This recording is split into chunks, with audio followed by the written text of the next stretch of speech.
Good evening and welcome to Chicago Tonight. I'm Paris Schutz. And I'm Brandis Friedman. On the show tonight. Did you meet with the FBI? Are you going to apologize?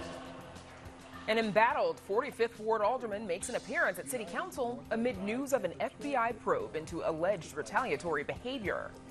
We fought hard to get this contract done.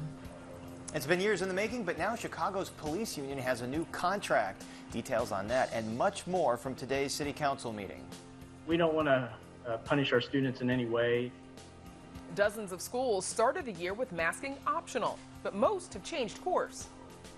Plus, parents face off over the safety of returning to in-classroom learning at Chicago Public Schools. Daycare workers are experiencing a high demand in child care services as parents transition to in-person work. Employer-provided health insurance coverage dropped in 2020, but public coverage increased. We break down new Census Bureau data. And meet the new president and CEO of the Lincoln Park Zoo, and the first woman to hold the position. Plus, neon and light are the focus of a new pop-up gallery and museum in River North. We'll find out if it's ready to electrify audiences. I'm Angel Ito, and coming up tonight, I've got more on decorated bike posts like these in the city and the artists behind them. But first, some of today's top stories. More heat on 45th Ward Alderman Jim Gardner as some of his city council colleagues are floating the possibility of censure. This after the Chicago Tribune reported Gardner is the target of an FBI probe. Sources tell WTTW federal investigators are also looking into allegations of bribery and pay-to-play. All of this comes after weeks of allegations and text messages showing the alderman threatening to retaliate against constituents who opposed him and using misogynistic language to describe women. Today, Gardner apologized on the city council floor amid a growing outcry. The meeting got underway without Gardner in attendance, but we caught him walking in a half hour later. Did you meet with the FBI? Are you going to apologize? Gardner would not respond to the report that he is the subject of an FBI probe. Gardner entered City Council chambers just as a constituent spoke via remote feed during public comment, calling on the alderman to resign. City services are still being denied in the 45th Ward. Gardner told another critic to say it to his face. I just tried, Jim, even though you're in your bunker. Alderman Gardner, show some spine. Just resign. 33rd Ward Alderwoman Rosana Rodriguez-Sanchez says she wants council to get to the bottom of accusations against Gardner, which would potentially lead to a censure or even expulsion. It calls for a conversation. It calls for a hearing for us to determine if what we have seen is enough to censor the alderman. This comes amid growing outcry from his community. Last evening, a group called United Northwest Side held a rally outside his 45th Ward office, demanding that he step down. Today, Gardner apologized on the floor of City Council.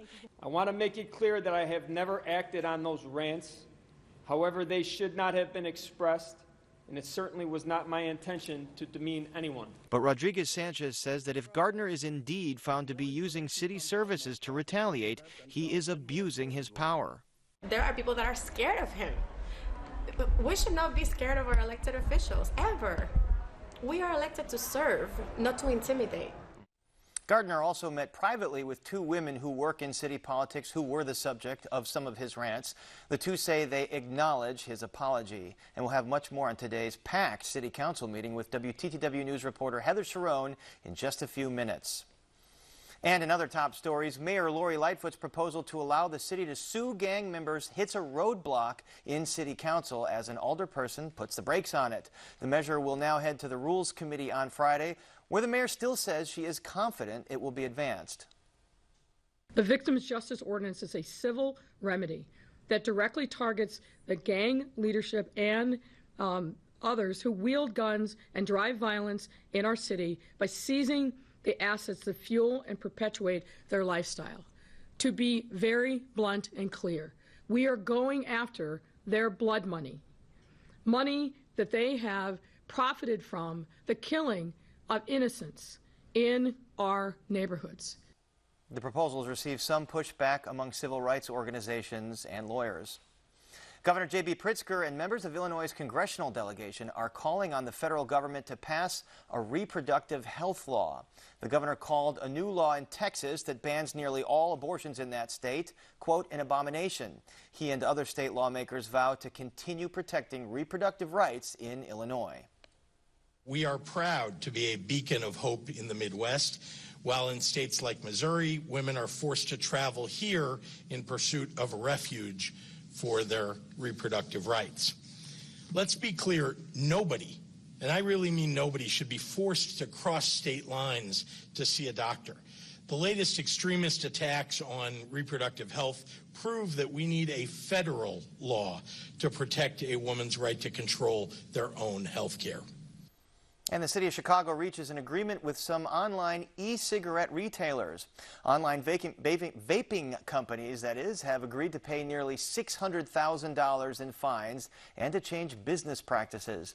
The settlement comes after a 2018 lawsuit the city filed against e-cigarette retailers for marketing to minors and, in some cases, making no attempt to determine a purchaser's age. 6 online retailers agreed to stop selling in Chicago, while others agreed to implementing changes like improved age verification and health warnings. And up next, details on Chicago's new police union contract that City Council just approved. So stay with us. Chicago Tonight is made possible in part by Alexandra and John Nichols, the Jim and Kay Mabey family, the Polk Brothers Foundation, and the support of these donors.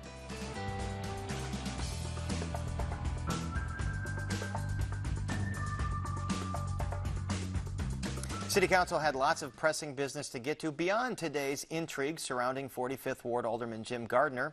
City Council members voted 40-8 in favor of the new 8-year labor contract with police officers. And though the contract has been years in the making, some Alder people say they should have waited a while longer before voting on it. WTTW News reporter Heather Sharon joins us now with more. Heather, I was down there with you earlier today. Good to see you. Action-packed City Council. So remind us, what is in this FOP contract? Well, it includes annual raises of about 2.5%, both retroactive for 4 years and 4 years in the future. It will also end a 40-year ban on the investigation of anonymous complaints, and it will prohibit the disclosure of complainants' names to officers until the very end of investigations. However, it will still allow officers to wait 24 hours before they give a statement after a shooting, and it will also include a dedicated position within the police union focused on officers' mental health, as 3 officers have died by suicide this year, and officials are concerned that officers are suffering trauma as they fight a very, very violent year in Chicago. All right, so this basically sailed through council by a wide margin, but why were some council members and other groups still opposed to this?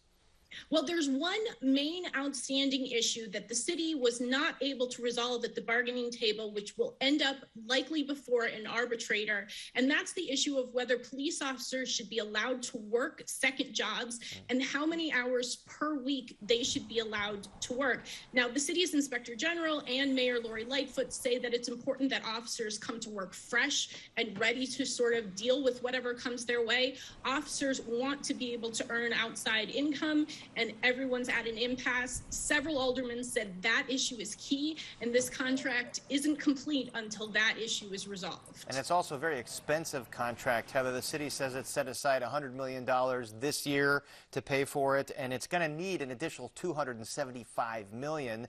How is the city going to pay for this? Well, right now, we think that the city is going to propose using refinancing savings. They're essentially going to refinance $1 billion to save about $250 million.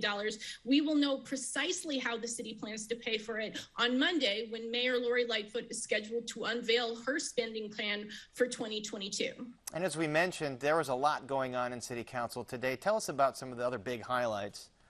Well, one big thing was something that didn't happen. Alderman Anthony Beal and Raymond Lopez blocked a city council vote on rules that would allow the sale of cannabis in most of downtown Chicago and loosen the rules citywide. They don't think it goes far enough to help Black and Latino entrepreneurs. So that will also be back on the agenda on Monday when we're all back at City Hall for another round. And we mentioned that blocking of the mayor's gang lawsuit ordinance. So a lot of chess being played between City Council and the mayor. All right, Heather, fascinating stuff. Thank you very much. Thanks, Paris. And you can read Heather's full story on our website, where you can learn more about what's included in the new contract. That's at WTTW.com/news. And now, Brandis, we toss it back to you. Paris, thank you. Illinois schools can face hefty repercussions for not complying with Governor J.B. Pritzker's executive order that everyone, regardless of vaccination status, keep their faces covered in schools. But there's pushback on multiple fronts. Amanda Vinicky joins us now with more. Amanda.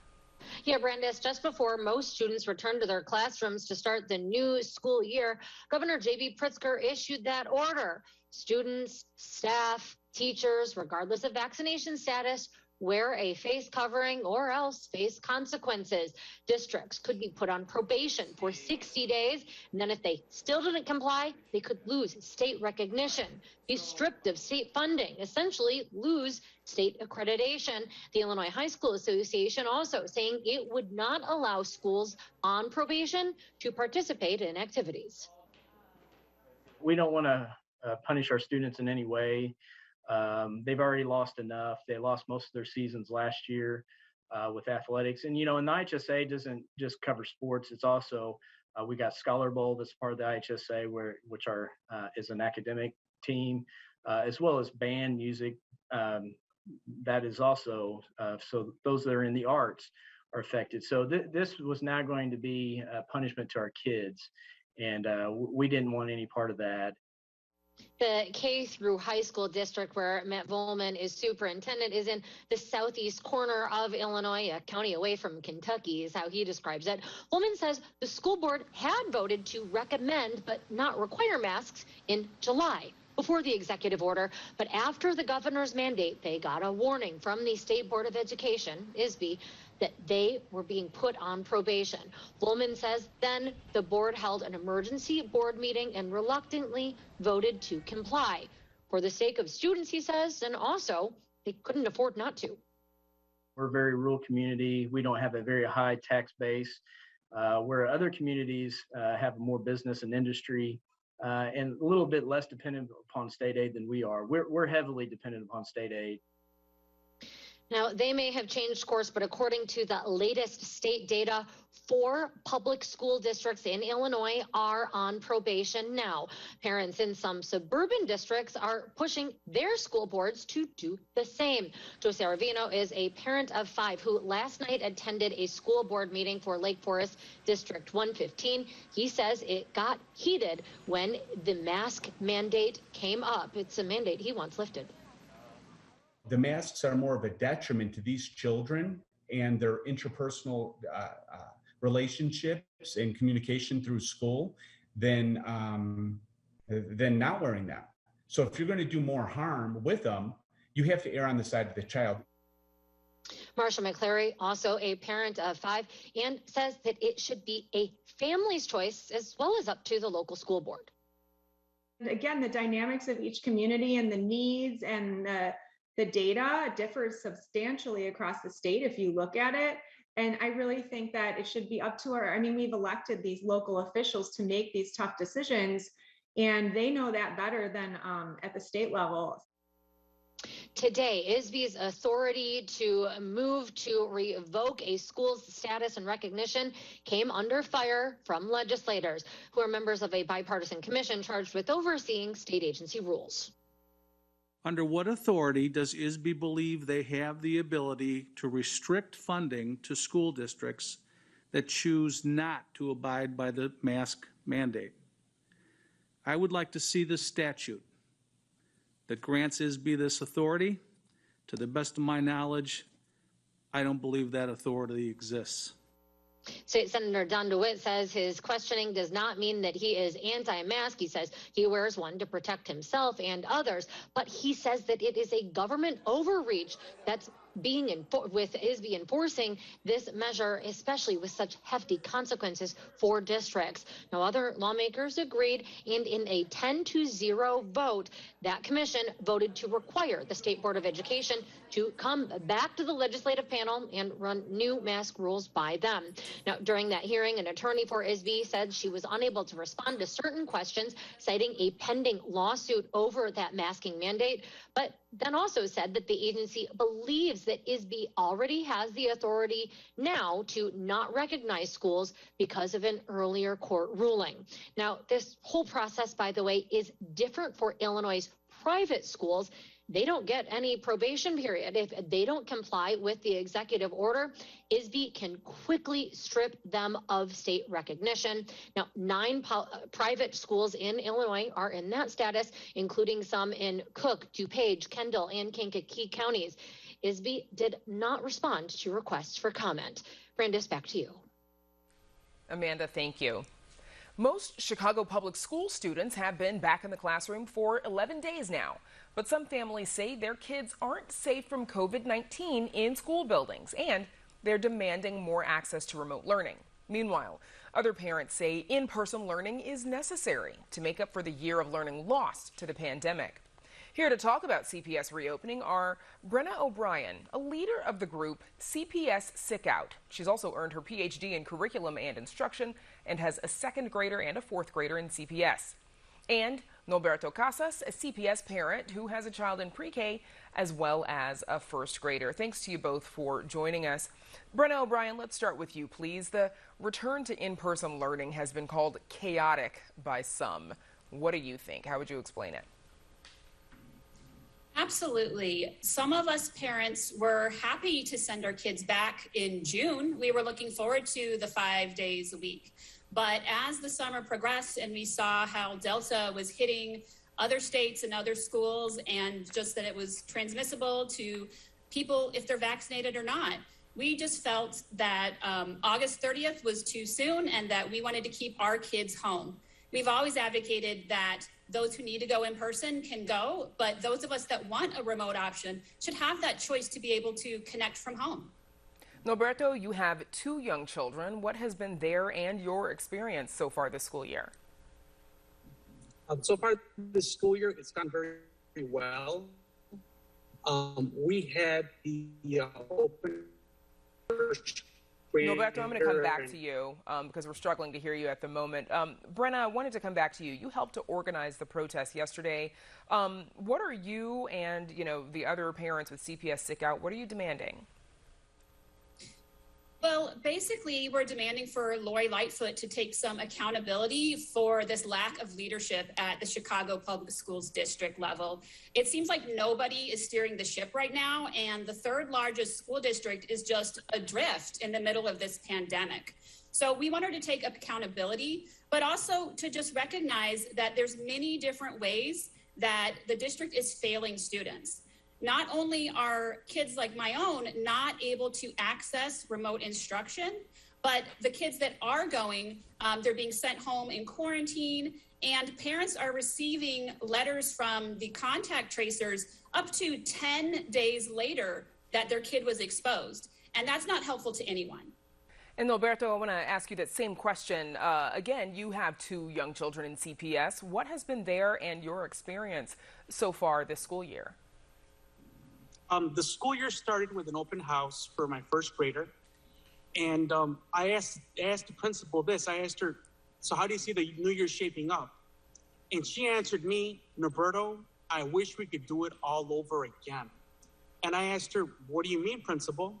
She said, they've lost so much, in-person instruction time, and they're so behind. I wish we could do the past 12 to 18 months over again. I'm scared. And Norberto, do you have concerns if some kids should shift to remote learning about what that means for, the pandemic, but also for the teaching and the attention that your children are getting? Yeah, as far as my children go, I picked up my son yesterday from 1st grade. His teacher told me he needs to work on his mathematics. He he needs to work on his writing, he needs to work on his spelling. And I told the teacher, you know what, that seems like a lot of topics at one time. She said, he's not at level right now. It seems that, he's coming from behind. And I said, do you think that has anything to do with the pandemic? She's like, unfortunately, yes. It seems that the students are at a disadvantage because of all that time that was lost in in-person instruction. And it sounds like you're hearing that is the case, for your students, for your children, but also for a lot of students. Brenna, CPS officials. Absolutely. Brenna, the CPS officials, city's health department have required masks indoors, mandated the vaccine for employees. Is that still not enough for you to feel safe, especially in the high schools where also the students have access to the vaccine? We're very happy that there is a mask mandate and that they're encouraging vaccines for the children, that they're making sure that the teachers are vaccinated. But we know that there are still positive cases all over the district. There are kids that were in quarantine on the very first day. And so after the protest yesterday, I came home and I got a letter that there was a positive case in my child's school. It's not just about the safety mitigations, it's that there are positive cases happening in schools all over the district. And we would really like for them to have the testing in place that they promised would be September 1st, and it's still not in place. And also the contact tracing has just been an utter failure when parents are getting notices just, this weekend about kids having exposure on the first day of school. So it's 10, 11 days later. That is not helping them stop the spread of this virus. Yeah, and we're hearing reports that the district still needs to, from sources, that the district still needs to hire close to 28 contact tracers. Norberto, your kids are too young to receive the vaccine. How concerned are you about them bringing home COVID? It's always a concern when you have an infectious disease. Okay. But as far as are we concerned, it's on our radar screen. But we have to keep in mind is this: today we have non-pharmaceutical interventions, which are the masks, which is the washing of the hands. We also have pharmaceutical interventions, which are things that didn't exist in the 1918 pandemic, the 1890 pandemic, the 50s pandemic. So seeing that there's non-pharmaceutical pharmaceutical interventions, we sleep a lot better at night knowing that those weapons are being deployed to keep our children safe. Okay, we'll have to leave it there. Best of luck this school year to the both of you, and thanks Norberto Casas and Brenna O'Brien for joining us. Always a pleasure to be with you guys. Thank you for having us. More people in the U.S. went uninsured last year, and the rate of employer-provided health insurance dropped, likely due to the impact of the COVID-19 pandemic. That's according to new data from the U.S. Census Bureau released just today. But those gaps in coverage come along with an increase in people covered by public health insurance. Joining us to dig into those numbers are Catherine Baker, health economist and dean of the University of Chicago's Harris School of Public Policy, and Ann Lundy, Chief Operating Officer of Access Community Health Network and a member of the state's Medicaid Advisory Committee. Welcome, both of you, to Chicago Tonight. Catherine Baker, let's start with you, please. So the data that was released today showed that 28 million people had no health insurance coverage at any point in 2020. Now, that's an increase from 26 million people in the year before. But does that number surprise you? I think it's important to understand that number tells us how many people had no health insurance at all during the year. If you had insurance in the beginning of the year and lost it midway through, in this data set, you'd be counted as being insured. So we need to interpret it with a little grain of salt in thinking about the effects of the pandemic, especially by the end of the year. Okay, and I want to get more into the impact of the pandemic as we discuss this. But Ann, I wanted to bring you in. So the rate of employer-provided coverage dropped from 2018 to 2020 by nearly a percentage point, but the rate of public health insurance coverage increased slightly. Are you seeing more patients with public health coverage? We absolutely are. And, we've seen this increasing over the last 18, 19 months. And where really it's somewhat threefold. We've seen increases in Illinois Medicaid. Probably that's been the most substantial for us. And then part of that too is that it's been somewhat relaxed as far as the requirements to get on Medicaid in Illinois. But more importantly, if you're on Medicaid, you've been able to keep it, or there's continuity of coverage because redetermination also has been eased. And so that's really had great benefits for a population that we serve. Primarily, we see about 65% Medicaid individuals in Chicago and the greater Chicagoland. But in addition to that, Get Covered Illinois, which is the exchange, the Affordable Care Act, we've also seen some increases with that population. And really, it's also, too, as a result of it, it's brought in more competition from additional insurance companies, which has lowered the individual cost. And we've also seen some better benefits on some of the plans, too.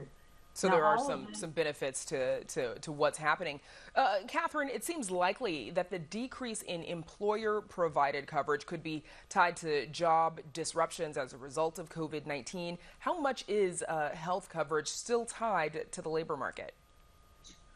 Almost all privately insured people still get their insurance through their job, not through the health insurance exchanges or marketplaces. So when we have a public health crisis in the middle of a recession, that's going to create a lot of risk for people losing their insurance when they need health care the most. That's why it's so important to have expanded enrollment opportunities in health insurance exchanges or marketplaces during a public health crisis, and to have that Medicaid safety net for low-income people. We see a lot of differences across states in the change in health insurance between 2018 and 2020. There was actually a much bigger increase in the rate of uninsurance in states that didn't expand their Medicaid programs compared to states like Illinois that did.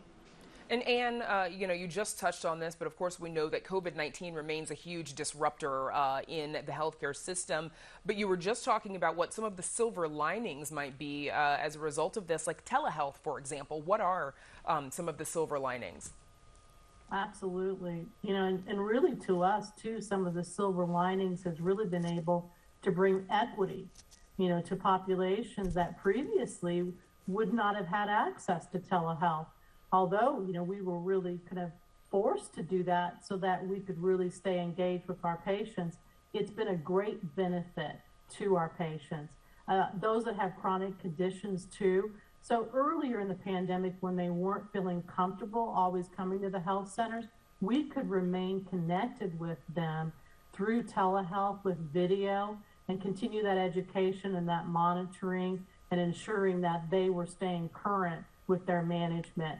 That's been a great benefit to the population we serve.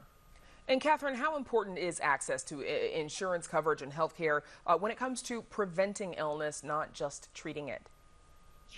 Access to care is vitally important for the management of chronic conditions like diabetes, high blood pressure, obesity, but it's also, as you're noting, really important for the prevention of the onset of those conditions.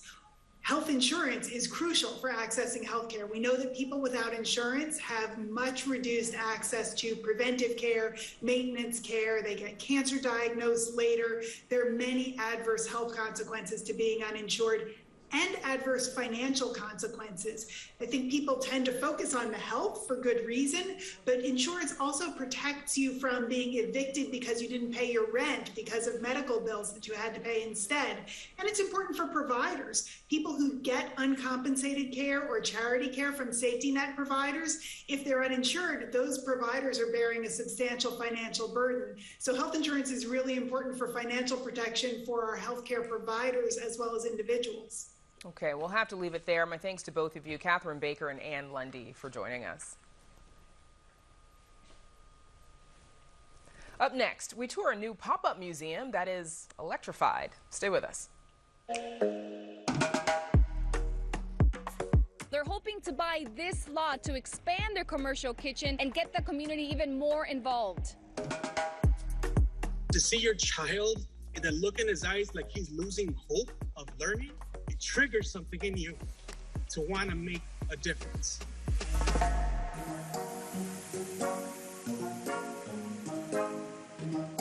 And there's a whole lot more ahead on the program, including a one-on-one with Lincoln Park Zoo's new leader. But first, it is three-dimensional artwork that glows in the dark.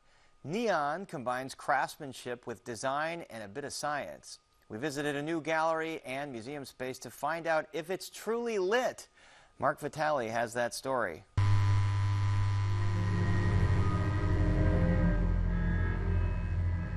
There's a work fashioned after a drawing by John Lennon. There's a famous piece by the artist Bruce Nauman titled, "The True Artist Helps the World by Revealing Mystic Truths." And there are some "how did they do that" works with strobe light effects. And others that seem tailor-made for the Instagram age. The celebrity here is neon. We have the very best international and local artists working in neon, but the material itself is so seductive, so lovely, so calming. If you're of a certain age, neon is retro. You remember the neon signs in front of every store, bar, and pizza parlor. But if you're younger, the work has almost a utopian steampunk quality, a sense that there's a better place, an opportunity even for a transcendental experience, just based on flashing colored lights. Most works are contemporary, but also temporary. This pop-up showroom is in the River North Gallery District through October. Artists who work in neon are bending glass. The big technical challenge is to learn how to bend glass and make it do what you want it to do. You can think you're designing something in script, but if it's illegible, you aren't designing anything. And so there are certain basic skills that come into play. Once the glass tubes are bent, they are filled with gas, neon, argon, xenon, and each one of those gases creates its own color. And then the tube is closed off, a vacuum created, and an electrical charge is sent through the tube and activates the gas, excites the gas, and the gas turns a color. We have got fun, exciting pieces, clever things that will make you laugh, but we have artists who are dipping into philosophical, sociological, even deeper issues. Some artists want to be very serious, and some artists will use means that are perhaps a misdirection to make an impression on you, to get you to look twice and consider. And some of their works are available for purchase. I am an art dealer. I have been a gallerist for 30 years, and so I make my living selling artwork. This effort reflects a change in the way we're viewing art these days, and the interaction with art goes beyond purchasing things and collecting them and bringing them home, and now we're trying to diffuse culture in different, maybe even radical ways. It is what it is. For Chicago Tonight, this is Mark Vitale. It's called the Neon and Light Museum, and it just opened, and it's at 325 West Huron in River North through October. And still to come on Chicago Tonight, daycare workers are experiencing a high demand in child care services as parents transition to in-person work. Lincoln Park Zoo names its next president. She's the first woman to lead the institution in the zoo's 153-year history. And arts correspondent Angel Ito introduces us to a yarn bomber who's made the city her canvas, literally. But first, some more of today's top stories. 9 protesters were handcuffed and removed from city council chambers during today's meeting. The community members called on Mayor Lightfoot to use federal relief funds to support communities hardest hit by the pandemic. This comes as the mayor prepares to present her 2022 budget on Monday. She says she plans to use a portion of that fund to balance the city's deficit. The Chicago Park District's Inspector General is resigning. Elaine Little was leading the investigation into allegations of sexual assault and harassment by lifeguards. This all comes after WBEZ reported Little was subject to extensive investigation while working at Cook County's juvenile jail.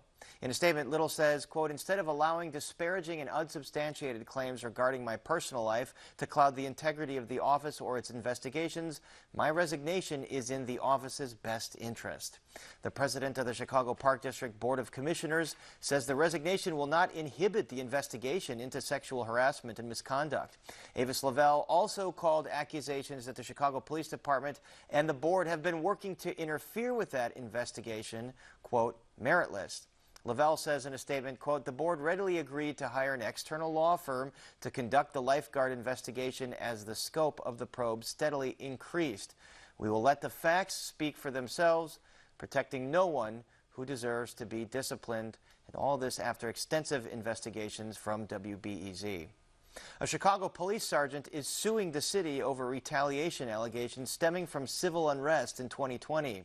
Sergeant Mark Vanek says he blew the whistle on a superior who was using department resources to protect his home at the height of last year's unrest. Vanek says a police lieutenant, quote, abused his position, subjecting Vanek to, quote, repeated acts of retaliation. The lawsuit names the city of Chicago, Police Superintendent David Brown, First Deputy Superintendent Eric Carter, and others as defendants. The Chicago Police Department declined comment on the lawsuit today. The Thompson Center could become a school, a water park, or a mixed-use building of homes and commercial space. One of those three. At least those are the visions of three winners in a design competition by the Chicago Architecture Center and Chicago Architectural Club. Organizers hoped the competition would draw attention to the building, designed by the late renowned architect Helmut Jahn, and prevent its demolition. The state put the building up for sale in May and extended the deadline for proposals to purchase the property until October 8th. The winning designs and 4 finalists can be viewed at a pop-up exhibit at the Chicago Architecture Center's East Wacker Galleries through October. Rooting for that water park. And now back to Brandis and how some local daycares are handling an uptick in demand. Brandis. In Paris, as some parents return to in-person work, many are struggling to find childcare for their small children. A shortage of daycare workers across Illinois means demand for services is high, leading some centers to pause enrollment. Joining us to discuss the daycare worker shortage are Lena Rivera, a program director at Little Einstein's Daycare in Logan Square, Jamal Malone, CEO of Ada S. McKinley Community Services, and Rebecca Austin, a daycare teacher at Kitty Academy in Bolingbrook. All of you, welcome to Chicago Tonight, and thanks for joining us. Lena Rivera, let's start with you, please. What are some of the challenges that staff are facing in daycare classrooms as we see this labor shortage, not just in childcare work, but across industries? Well, I feel that, like you mentioned, we did have to pause enrollments as well because it's hard to find staff members or qualified staff members at that to fill the positions that we're looking to fill. So we can't have an open classroom if we don't have enough staff or enough teachers. And so we are definitely feeling the impact of the shortage. A lot of our staff members it's high stress, on them. And so it's hard for them to, overtime is optional, but a lot of our staff members choose to go ahead and work a full, 9-hour, 10-hour shift because we're short staffed. So it's getting to the point where, what do we do as daycare centers? And Rebecca Austin, how are you feeling managing a classroom of small children, under similar conditions where you work in Bolingbrook? Managing the children and the situation that we are in we currently are low with staff. It does become very stressful. The stress just comes from, with the enrollment being high and having kids in the classroom, and it does become overwhelming. But we do have the understanding that we are there for the parents and we are also there for the kids as well. And Rebecca, do you feel like you have the support that you need? Do you have enough staff there? So currently, the staff that we do currently have is amazing. We are still in the process of hiring and looking for teachers, but we do support each other very, very well every single day to make sure that we're just helping each other out carrying the workload. Sticking together, of course. Jamal Malone, how is your organization providing support for daycare workers and families during this shortage?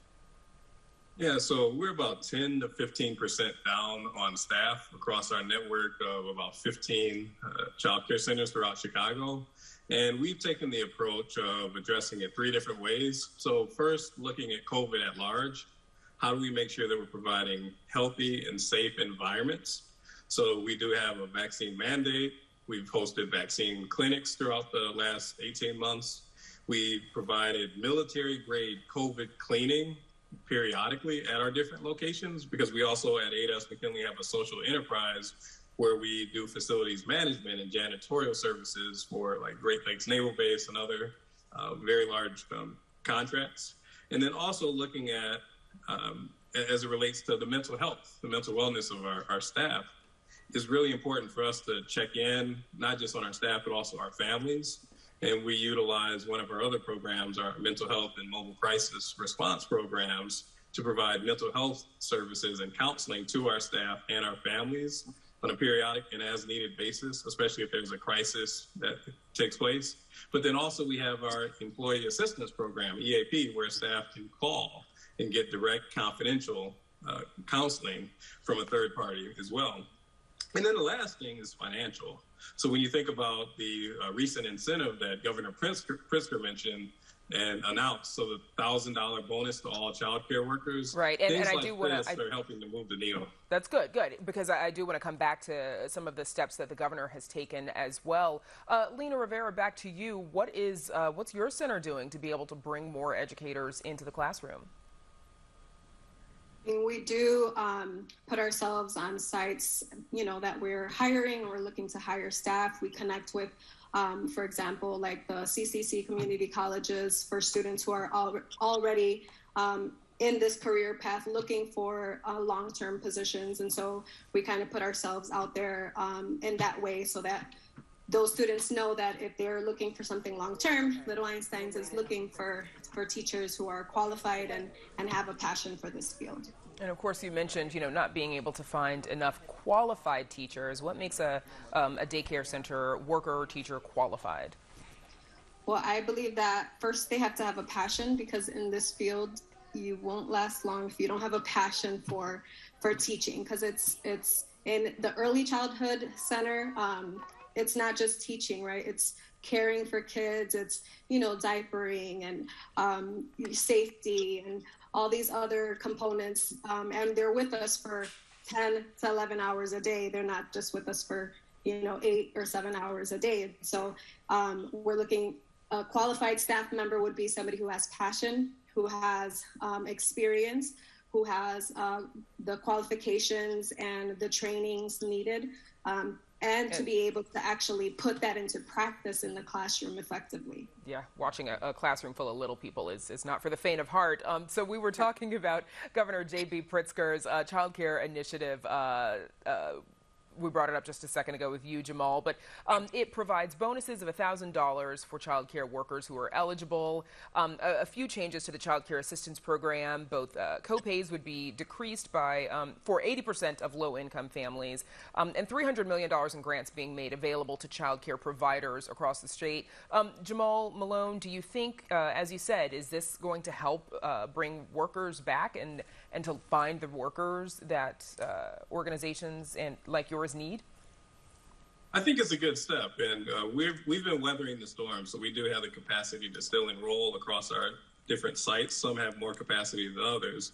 I think it's a step in the right direction, but we have to make sure that, as Lena mentioned, this is about grooming the pipeline of talent. We can't just say that there is money to be paid if we don't have the right crop of next generation of educators coming down the pipeline and going through the credentialing and education process. But it is a great step in the right direction. And before we run out of time, quickly, Rebecca Austin, what do you want families to know as they encounter challenges finding care for their kids?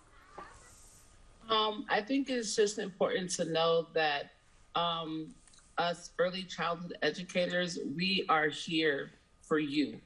We are here to provide the best care that we can for your little ones. We have the understanding that your children are your pride and joy, and we want to make sure that we show you that we are here to give you the best care that we possibly can for your little one. All right. Thanks to all of you for joining us, and best of luck. Our thanks to Lena Rivera, Rebecca Austin, and Jamal Malone. Thank you. Thank you. And now, Paris, we toss it back to you. Thanks, Brandis. Lincoln Park Zoo has named its next president and CEO. Current zoo director Dr. Megan Ross has been selected to lead the venerable institution when current president and CEO Kevin Bell steps down at the end of the year. Ross is an animal behavior specialist, and she joined the zoo as curator of birds in 2000 and will be the first woman to lead the zoo in its 153-year history. And joining us now to talk about the challenges of the pandemic and her vision for the zoo is Dr. Megan Ross, President and CEO-elect at Lincoln Park Zoo. Dr. Ross, congratulations to you and welcome to Chicago Tonight. Thank you so much. So we Happy to mentioned, be here. it's great to have you. We mentioned that distinction, first woman to lead the zoo in 153 years, also the first practicing scientist. What do those distinctions mean to you? Well, you know, when I was a little girl, when I thought about what I wanted to do with my life, the idea that I could work with animals didn't really cross my mind because I thought you could be a veterinarian or you didn't work with animals. And so for me, I love the idea that I can showcase that I'm a scientist, I study animals. I study animals by watching them and figuring out what's going on in their mind and trying to provide the best care that I can for them. And I think it's exciting to be able to highlight different types of scientific career options. And you've been running the day-to-day operations of the zoo for a long time, especially this last year and a half has been difficult because of the pandemic. What have some of the biggest challenges been? Well, you know, we're for Wildlife for All, and we're free and open 365 days a year.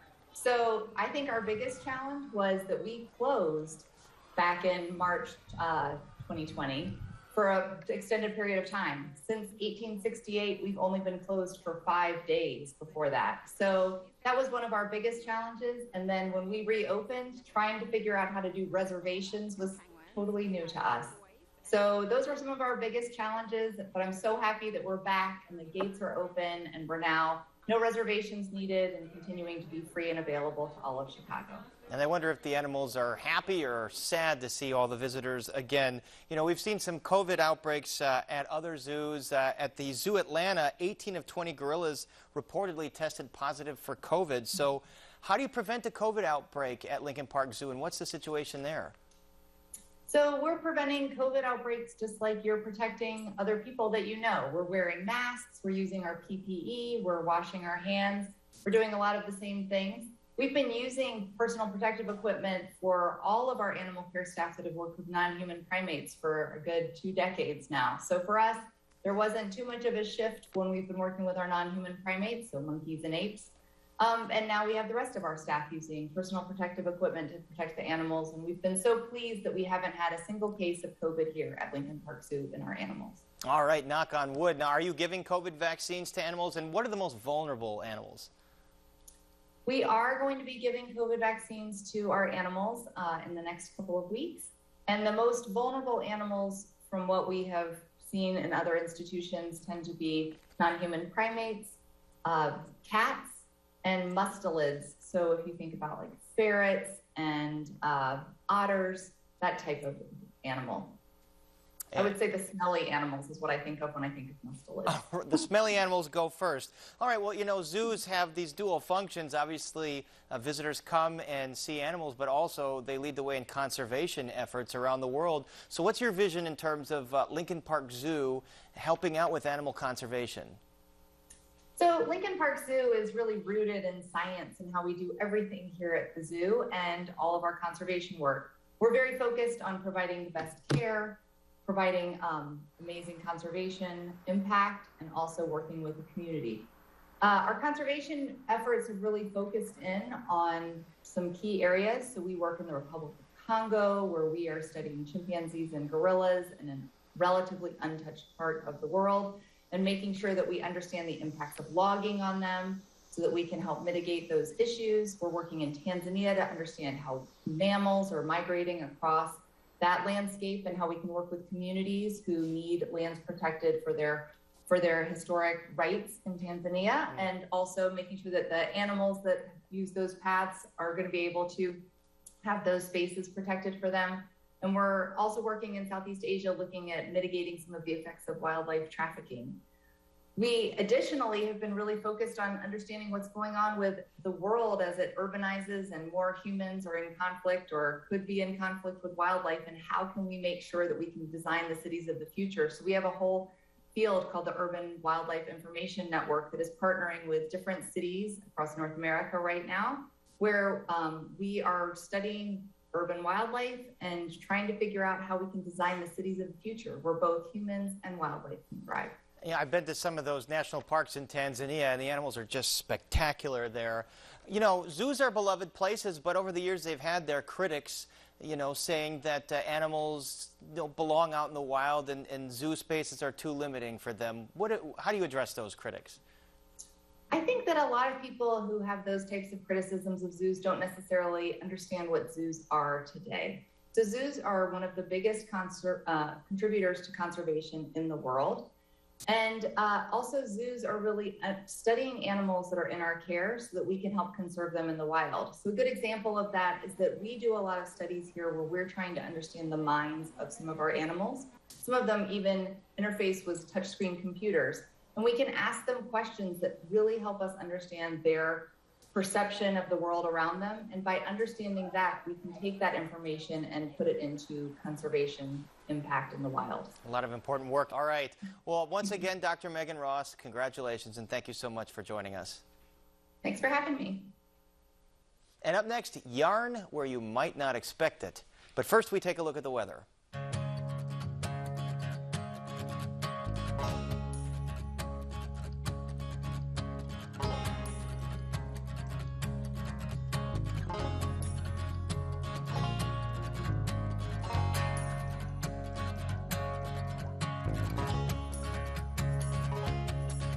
And if you've seen random city objects covered in ornate yarn patterns and wondered, what are these for? You're in luck. Arts correspondent Angel Ito recently introduced us to Chicago's yarn bomber and shares how a favorite pastime led her to beautifying the city. Here's another look.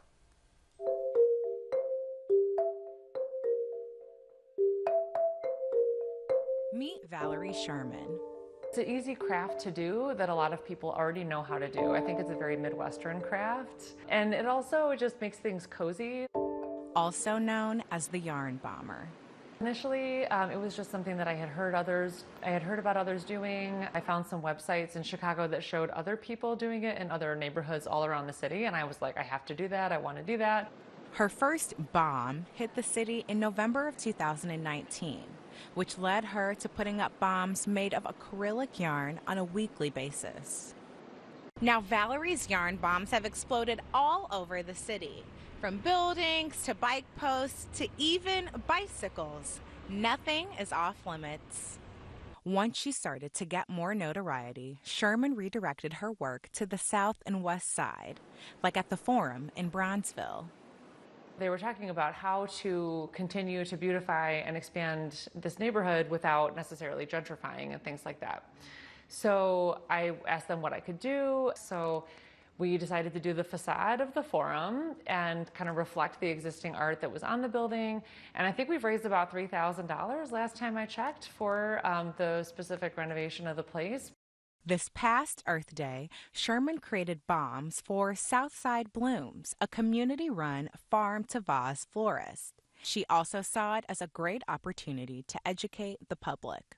Each of my Earth Day yarn bombs, like you could have like a QR code that would bring you to a different cause for Earth Day. So like the bee panel, it was like Save the Bees. But that isn't the only resource she provides. Sherman also donates any money she makes directly to the community organizations she works with, even though the pieces only last from about 6 months to a year. It is not designed to be forever. It is supposed to be taken down, and so you don't put the same level of effort into it necessarily. That's why Sherman makes an effort to keep up with her bombs as they get dirty and fade from sunlight exposure, sometimes with help from a few fans. They'll post a picture of it to the South Loop neighborhood page, and they're like, "Yarn bomber, like where are you at? Like this, you know, it needs a fix or something." So it's like this bad signal. I'm like, "I'll be right there." While the yarn bombs have brought many opportunities, Sherman says she is especially grateful for the chance to work with communities again. It brings out people in the community who do knit and crochet, who can add a piece to it. This is a way to get involved in a piece of public art that is something you do that you didn't think was art, but it totally is. And so the ownership of that, people have really enjoyed doing that. Every neighborhood has like rusty pipes or like sad looking bike racks. To change that into something like bright and fun, I think every neighborhood loves that. For Chicago Tonight, I'm Angel Ito. And Sherman will be installing her next rather big project tomorrow at Gen Con in Indianapolis, which consists of 32,000 yards of yarn. Say that 10 times fast. Proceeds from that yarn bomb will go toward the South Side Giving Circle of the Chicago Foundation for Women. And if you're interested in touring her yarn bombs around the city, visit our website for more information. And we're back to wrap things up right after this. Chicago Tonight is made possible in part by Alexandra and John Nichols, the Jim and Kay Mabey family, the Polk Brothers Foundation, and the support of these donors.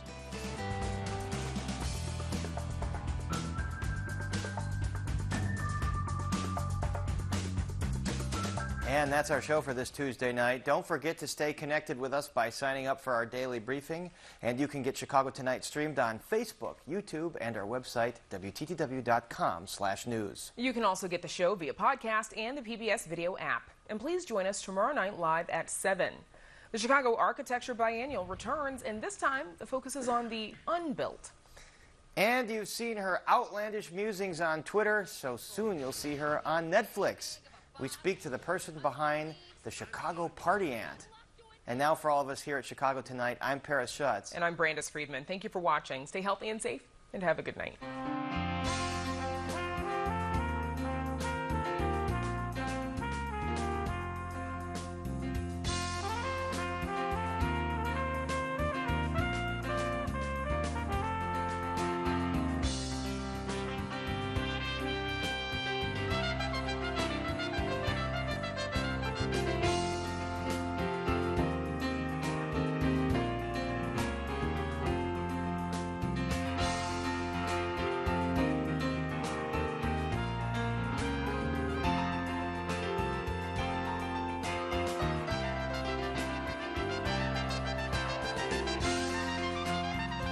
Closed captioning is made possible by Robert A. Clifford and Clifford Law Offices, a Chicago personal injury and wrongful death firm that's proud to serve its community through pro bono legal services.